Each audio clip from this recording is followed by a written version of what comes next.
The panel will start with a brief introduction from our guests today. Thank you again for being here. Thank you, all of you, for being here. Our followers that are watching this conference live online. I'll briefly present the panelists, and then I'll let them present themselves, tell something more about themselves, their career, something that we don't know about their careers, and then I'll go straight to the questions. On my left, at the very beginning of the road, we have Tanja Bogumil from Kisura. Next to her is Felix Swoboda from Homebell. Then we have Team Schumacher from Diese. And then we have Christian Vollmann from nebenan.de.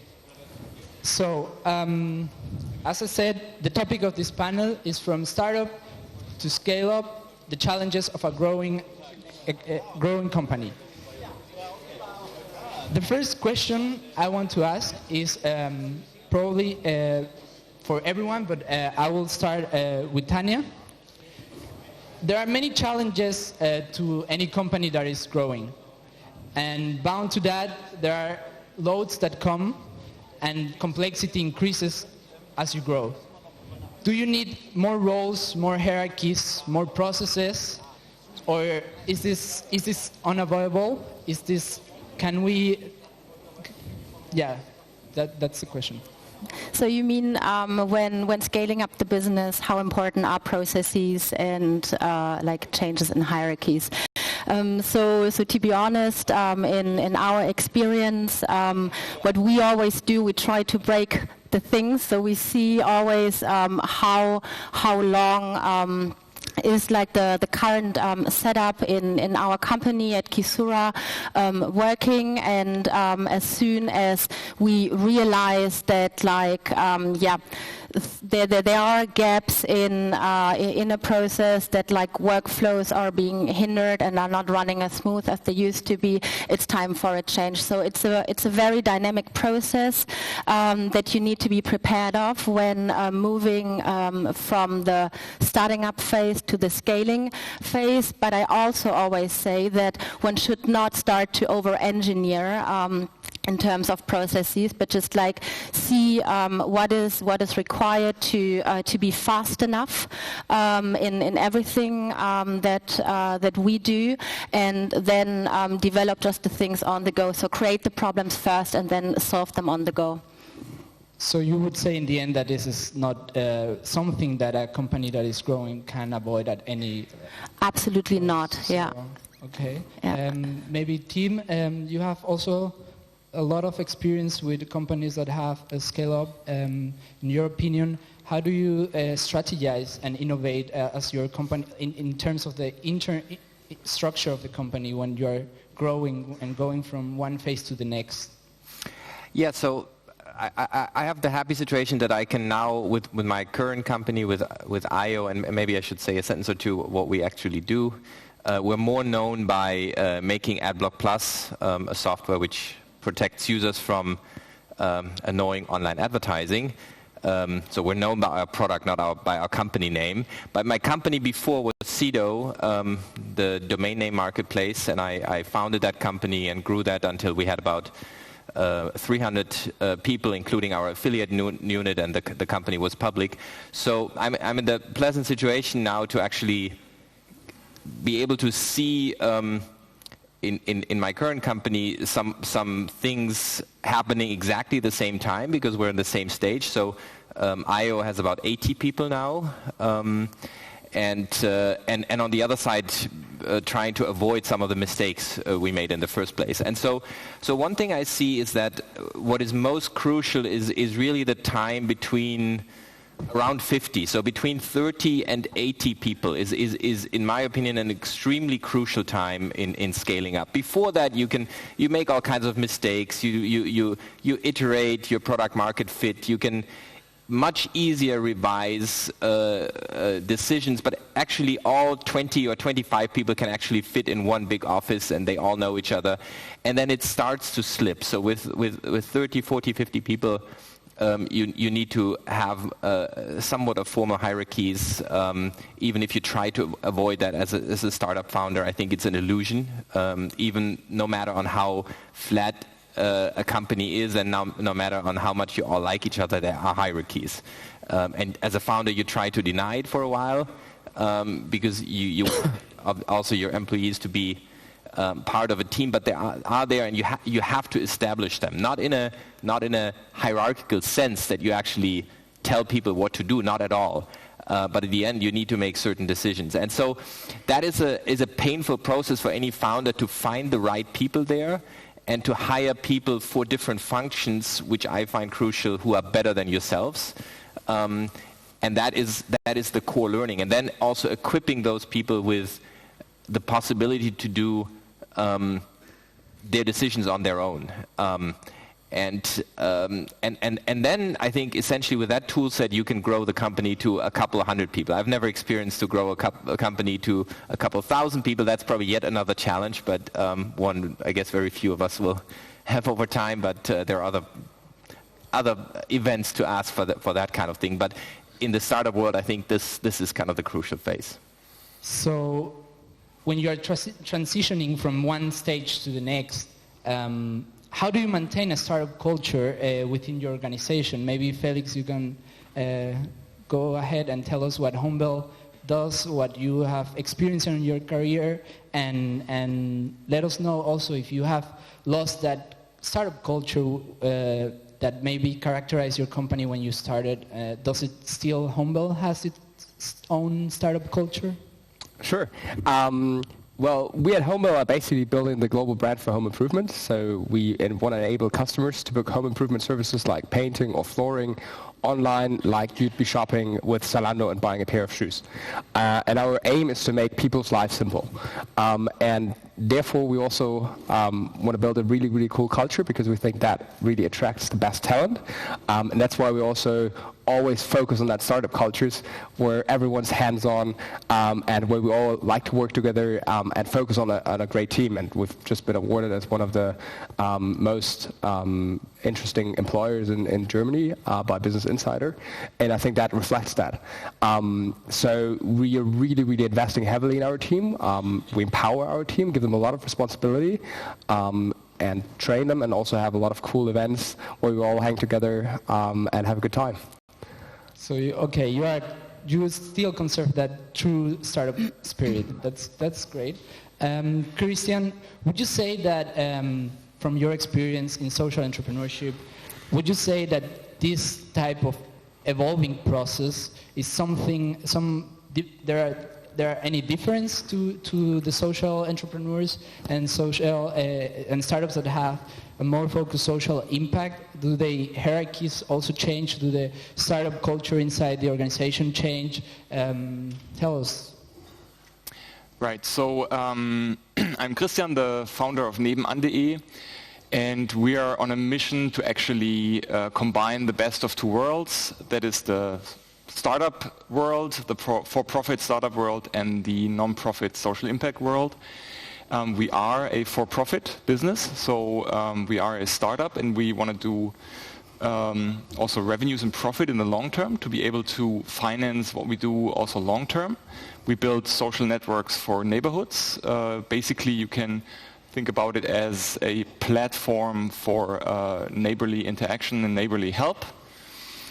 And so we are a for-profit, but we have a clear social impact that we also want to drive with our social networks for neighbors.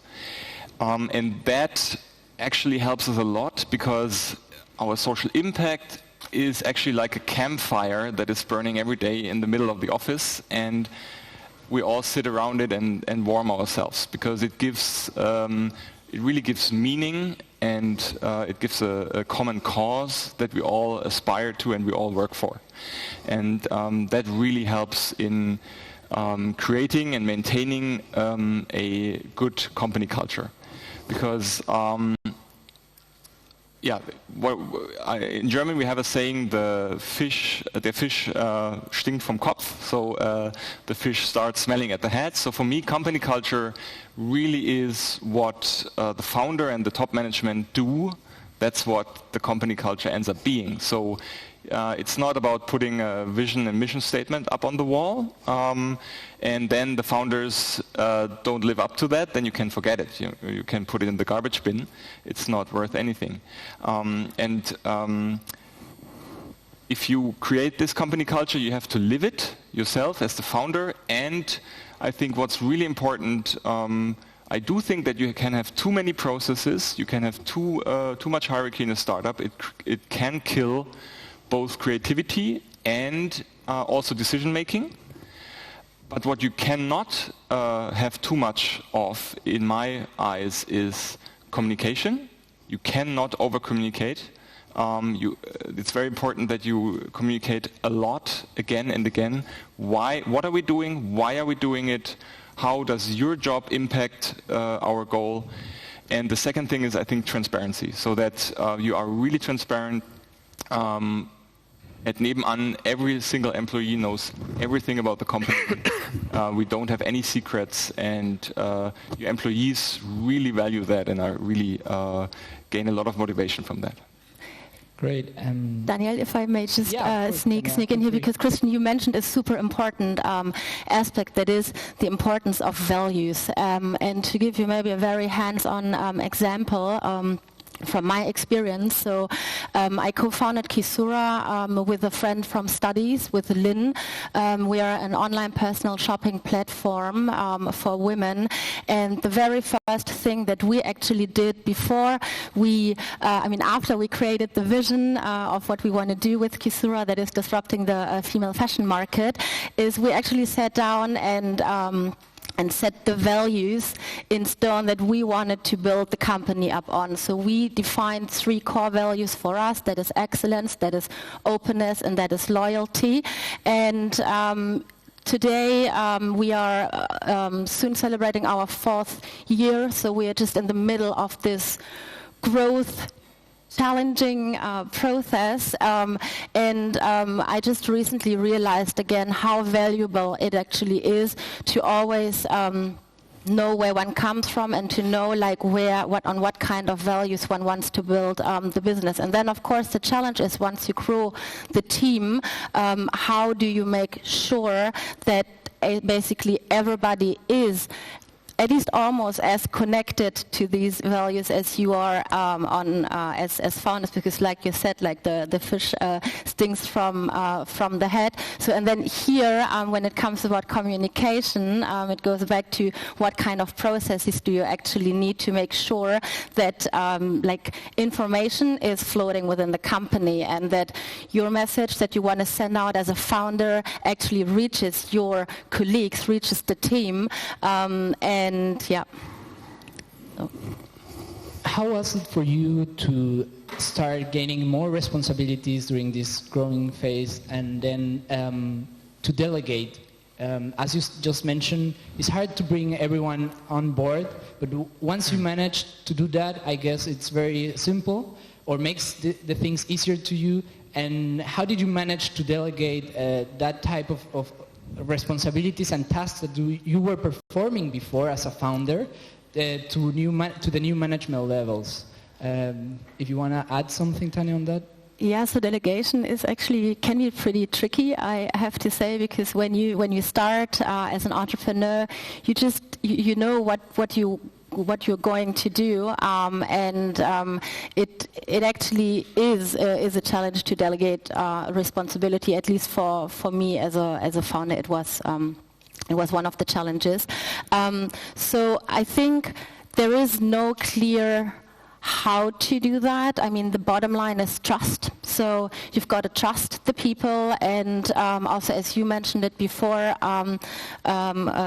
Christian, I think it was you, that you have to hire people who are better with in what they are doing than you are, and then all the rest will come at. So the bottom line is trust, and then at the same time set up a system that allows like enough freedom to every employee, just like to act within like a given frame that allows room for action and taking responsibilities.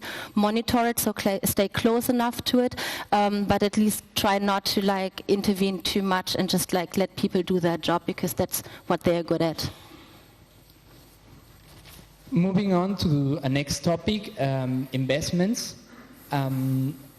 What is the best way to prepare for fundraising? Are revenues and new customers the only measures of success in for the growth stage? Team, probably, and feel free to add something to the responses of the other panelists. Team? Yeah, so in the early stage seed funding, of course, you look for a product market fit. You look for, do you actually solve a problem? Do you have at least the first type of minimum viable product which people can look at and see? And there, of course, there are very different questions when preparing for a funding round. Since we're in the startup to scale-up phase, that of course then changes. In that phase, in the scale-up phase, companies are expected to have either revenues, most of the time actually in Germany, where we tend to look more for revenues than in for example, the US, where companies have a little bit more time to generate those, or at least a very clear path in terms of KPIs where you know, okay, another year you'll execute into that direction, and then you have an idea what those revenues could be. And if you have that, then I think you're set. But in the scale-up phase, you should clearly know where the company is taking you and how you want to generate revenues, even if you don't generate revenues yet. Would your expectations change if your growth round was from a corporate strategic investor, for example, or instead of a VC or a business angel? Maybe, Felix, you can say something about what your thoughts are about when you have a corporate investor behind you, or when you have VC investors. Well, I think in general, like in the beginning, if you are at the business angel stage, I think what you just said with regarding the minimal viable product where you can show traction, right, is quite crucial. And I think a lot of you in the audience are thinking, hopefully, about starting a company, and I think all of us can highly encourage you to do so. So in the beginning, it's all about the minimum viable product and showing traction and that there is actually a need for your product.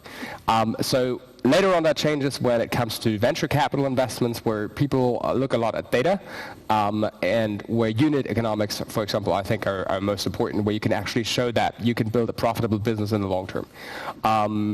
And I think, fortunately, I don't have too much experience with strategic investors, but I guess probably, maybe, Christian, you know a bit more about that from your experience with my video and stuff. But I think probably it becomes even more crucial to actually add value to the existing business of that corporate, and probably also to show an even more precise path to profitability, or being even profitable before you work with corporates on that side. You just mentioned traction, right, as an important element to the fundraising. Which creative story did you tell the investors about your momentum? So to say, when you were gaining traction, what did you like to tell the investors? How did you make them happy about what you were doing?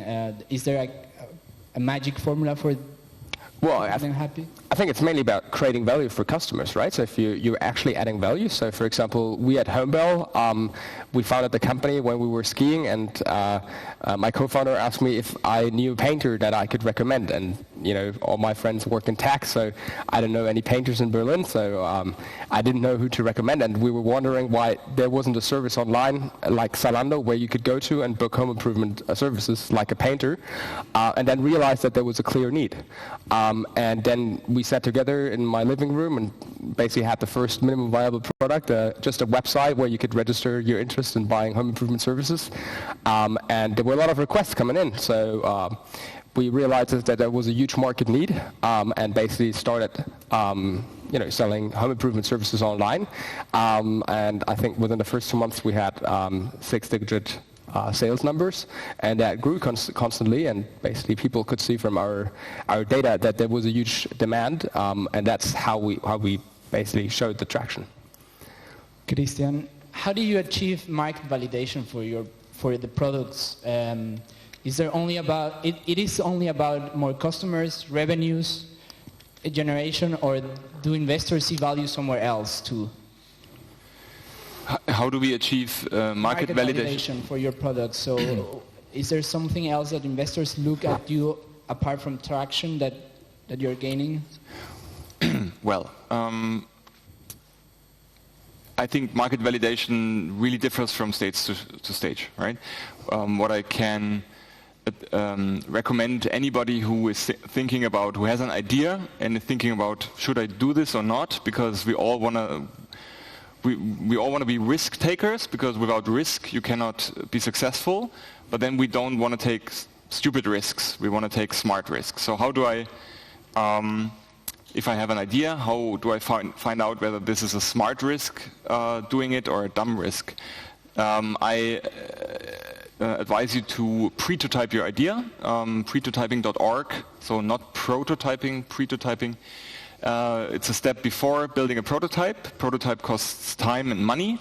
Prototyping means you get real market feedback on your idea, not asking people, do you like this, would you buy this?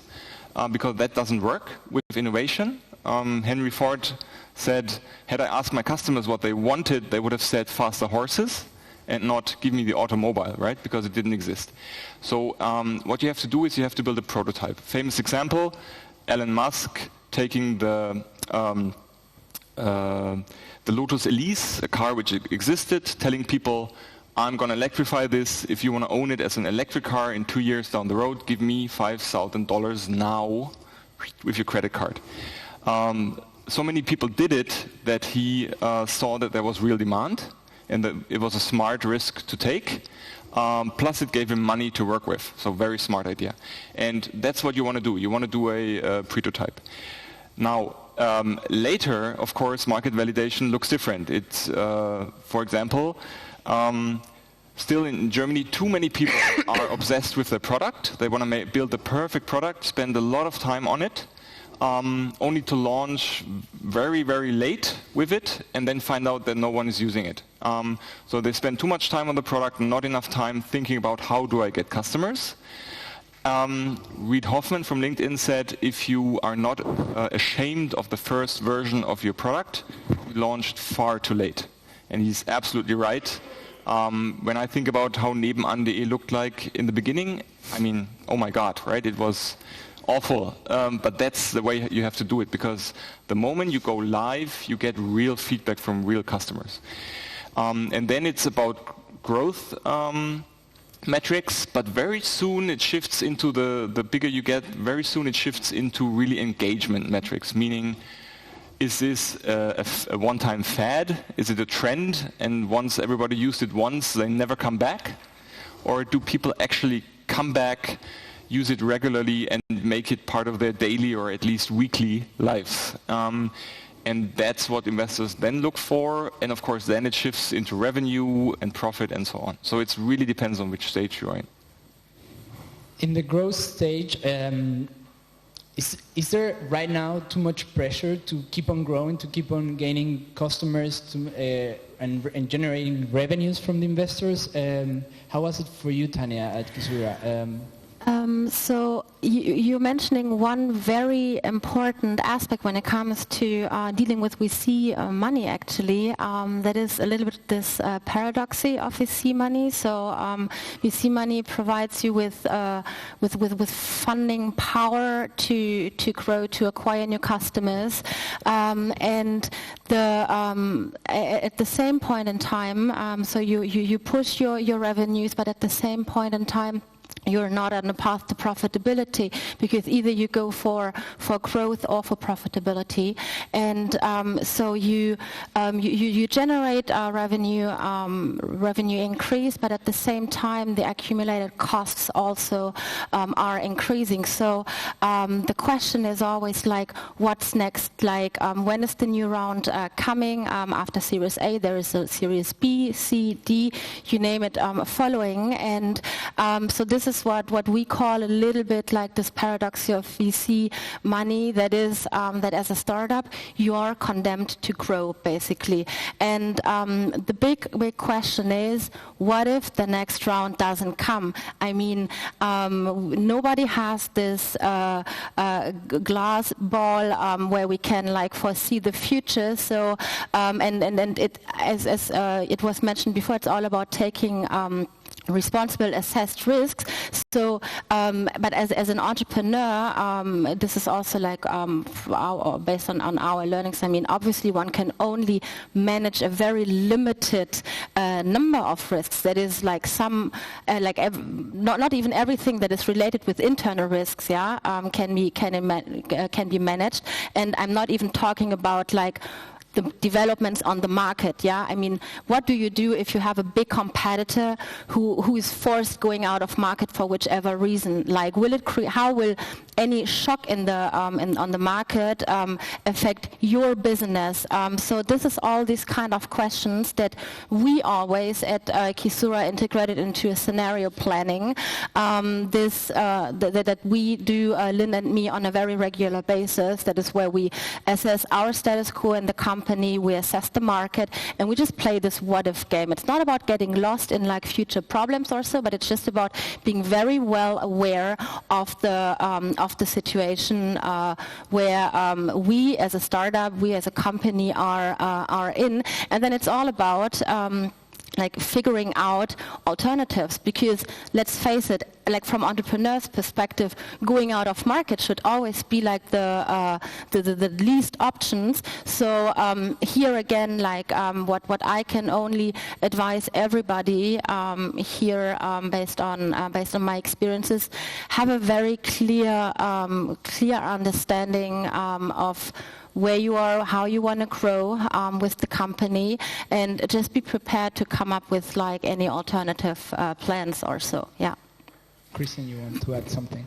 Yeah, just to your question, I think this is, I think it's the single biggest reason why in the world of digital platform businesses, where you have network effects that create winner-takes-all markets, I'm talking about Facebook, Google, even Amazon, Apple. It's the reason why this is all US dominated is because German founders have not aimed high enough, but also because there was no investor in Europe who would fund that kind of ambition and vision. So I think we do need investors with more balls and deeper pockets, but we also need founders that aim higher. Team, how do you see this? Is this changing? And is traditionally Europe and Germany, as Christian just mentioned, A and B rounds had been easier or were harder to rise. Sorry, is this trend changing? Are we going to see more A and B series maybe in the coming years in Germany, or are you skeptical about this? Well, I don't know. I'm not a VC, so I don't really know much about the trends in the market. I hope it will change and there will be more money. Otherwise, I fully agree with Christian. I think we need more investors, but especially more founders with higher ambitions. I hate when founders, when they pitch, for example, to me, say, and by the way, those are our potential exit channels. And they say that in the C. For me, that's a big warning sign. I want founders to say, this is how we are going to dominate the world in 10 years. And of course, only 10% or, well, not 10%, less than 1% will actually do that in their market. But still to have this ambition is something we really need more here. Instead of trying to flip the company to the next possible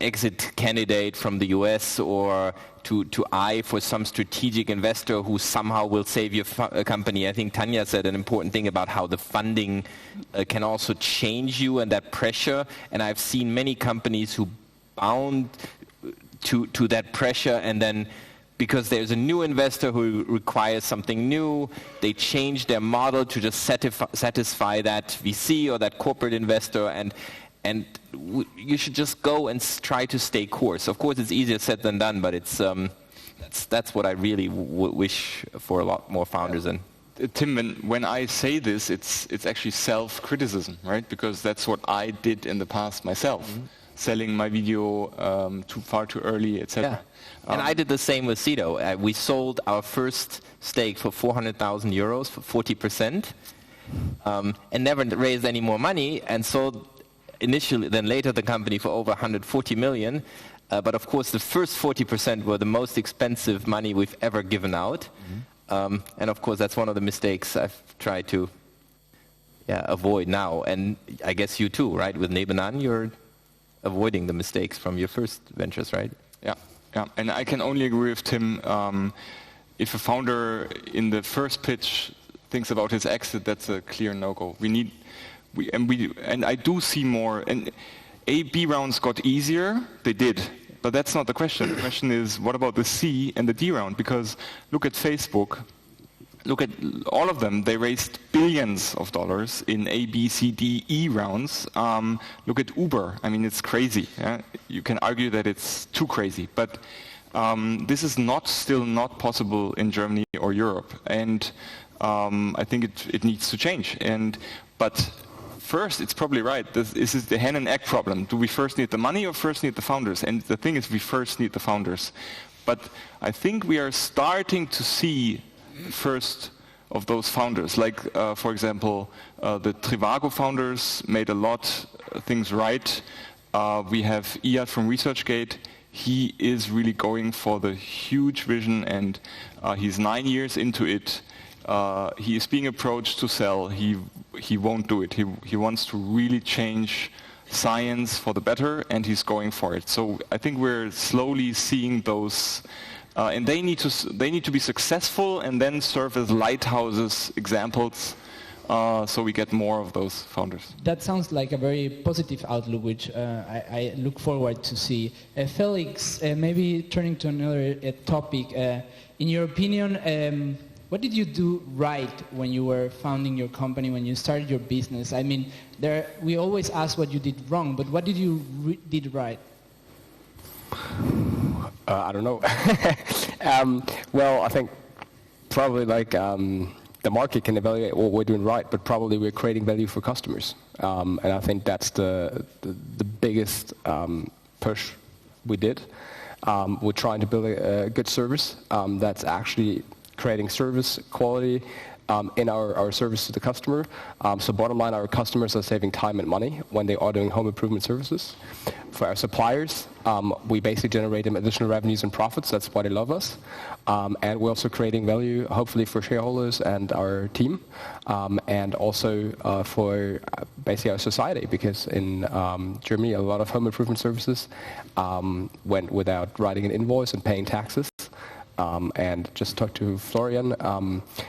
Currently at Homebell, we're paying the taxes that pay the salaries for about 100 teachers a month. So that's quite some impact we have. So that's probably something we do right in that very intransparent industry. And that's what we're working very hard to create even more value to consumers and offering even more services to them to have even more impact on that side.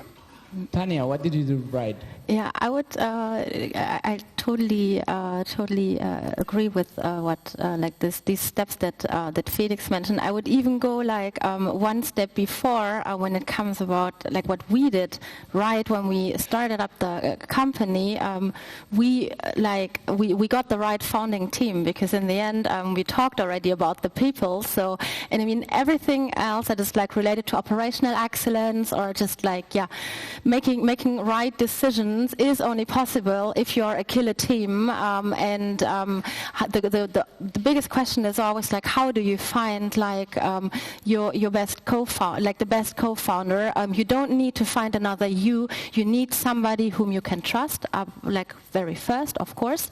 But then also somebody who completes you and who is like complementary in terms of skills, ideally in terms of personality, etc. But still like also somebody with whom you can have a lot of fun, because in the end it should be always fun. I mean, for me it's fun building my business with Lynn, and so this is what we did definitely right, like getting a killer team. Other than that, what I would always do again, as we did is what I mentioned earlier, setting a framework, like setting the values that we wanted to build the company up on, because this is the root. This will set the root for the culture, and from my experience, this is nothing that you can then just like do. I mean, culture can't be built somewhere on the go. But it needs to come from within. Yeah. Christian, what did you do right? Tanja's I think really said it. Like your founding team and then also the people you hire is really important. And I think we did a lot right there. For example, just an example, I found as a co-founder Till Behnke from betterplace.org, and I call him my chief optimist because he really is the most optimistic person that I know in this world. He is not doubting what we are doing any single second in the last 2 years. That's really valuable because I sometimes do have my doubts. So a complementary team is a great idea. And then Tanja also mentioned it already, hire people that are better at than yourself at what they do and at what their role is. Give them a lot of freedom, responsibility. That only works if you make absolutely clear, this is where we're going, this is why we're going there. And then you give them the freedom how you get there in your role and your responsibility. That's up to you. That's your job. That's what I hired you for. Don't ask me how to get there. We only should agree on that's where we're going. And then actually people will reward you for having done that. Tim, is there something you would add to? Yeah, I think the why. That's a good point, and the why question and the value, that is what you need to get right. And speaking now of my current company of IO, that is one where I think we've gotten it really right this time. You can get motivation two ways. You can get it extremely intrinsically. There's another company I work closely with and I've funded. It's Ecosia, the green search engine. That's a prime example. It's a little bit like yours, a business, but also with a clear social mission. In our case, we use 80% of the money we make to plant trees all over the world. We've planted over 7 million trees. So there you have an extremely strong intrinsic motivation. With IO, what is very interesting, because we make AdBlock Plus and we want to get rid of bad online advertising for the users, we have a very strong intrinsic motivation. Everybody uses AdBlock Plus as a user. Everybody says online advertising just is wrong the way it's done. So there's an extremely strong intrinsic motivation. But what also has interestingly happened is people have served us with additional extrinsic motivation, for example, by suing us. And there's one sentence of saying there's nothing as powerful as a good enemy. Is every time, I don't know, Springer serves us with another lawsuit, and I don't know, we can't even count them. It motivates people internally to work even harder, like developers and whoever. So they're almost doing us a favor this way. And that's extremely powerful, to know that you're working for the right goal and have people actually challenging you on the way. And it's hard. You can't do that with every business. Not everything is has this powerful intrinsic motivation, but if you can get that right as a founder, that's the best weapon you can have for everything, for recruiting, for goal setting, just for your long-term motivation, because starting a company is always a marathon, it's never a sprint. Okay, to the last question maybe, in 1 minute, very briefly, which continues to be the main challenges for startups in this growth path? Probably outside the organization. Is it internationalization of your business, market and customer acquisition, regulations, bureaucratic obstacles? What would you just say as a closing remark on the panel remain the main challenges? Maybe Tanja? So the remaining challenges outside of the organization. Yeah, I mean, in the end, it depends on the vision that you as entrepreneurs develop. I think what is really, really important is to always balance it out in terms of mindset. Staying close enough to the business, to the organization, without getting lost in details, so to be always very aware of the big picture, because in the end this is like this gap that you as an entrepreneur will always need to close, so develop further growth opportunities on the go. And I mean, the goal is always to be one step ahead of everyone else, right? So question is, challenge is to make the right decisions. Do you want, what future revenue streams do you want to include in your company? How do you want to further develop your business model, or do you just want to bring the business that you currently have, where you dominate your core market, with 2 other new geographical areas? So I think getting this right and get the money for this plan is the biggest challenge. Felix, very briefly, please. Well, I'd probably say it's the startup mindset. I know BMWs and car manufacturers as employers are obviously exciting, but I promise you that startups are even more exciting. And I bet everyone is hiring at the moment, so if you want to experience the startup culture, I can highly encourage to join a startup, to learn something, because the next founder of the next billion-dollar company in Germany might be in this room. And I think we all can highly encourage you to start your own company and become an entrepreneur. And I think if we can improve that basically mindset, that Germany becomes more entrepreneurial, I think that would be fantastic. Tim? I think the biggest challenge is to build the next level of whatever it is on your company. And it's usually fairly easy, not super easy, but it's fairly easy to scale across geographies, or to deviate a little bit from your business, but to kind of reinvent yourself and build the next business model. That's usually the hardest, but it's also something you need to know, you need to do, because also the competition is just one click away. Christian? For us, the biggest challenge still is ahead of us, and it's clearly to find a business model, how to refinance what we do in a way that creates value for our users and for whoever advertises on our platform. So the goal is to have local businesses and local business owners join their respective neighborhoods, but how exactly that will work out, we don't know yet. Thank you all. Thank you for Felix, Tanja, Tim, Christian. Thank you very much. Thank you to you, ladies and gentlemen. And remember, later on, we have the focus camps, pitch marathon competition, and right ahead on this stage, a fireside chat between investors and a startup. So thank you very much.